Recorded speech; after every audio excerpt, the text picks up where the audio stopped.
తిరుపతి జిల్లా శ్రీనివాస మంగాపురం శ్రీ కళ్యాణ వెంకటేశ్వర స్వామి వార్షిక బ్రహ్మోత్సవాల్లో భాగంగా గత రాత్రి గరుడ వాహన సేవ వైభవంగా జరిగింది. స్వామివారు 4 మాడ వీధుల్లో విహరించి భక్తులకు దర్శన భాగ్యం కల్పించారు.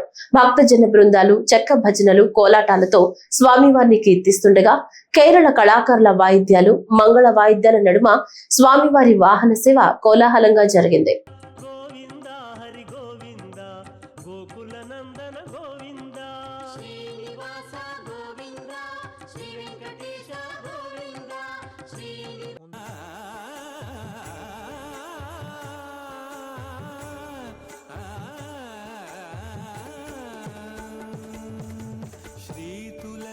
మాలికలు వరలక్ష్మి హారాలు వనమాలి అదదాల్చి శ్రీనాథుడయ్యాడు. నీ తనువుపై నిలిచి నిఖిలలో కాలు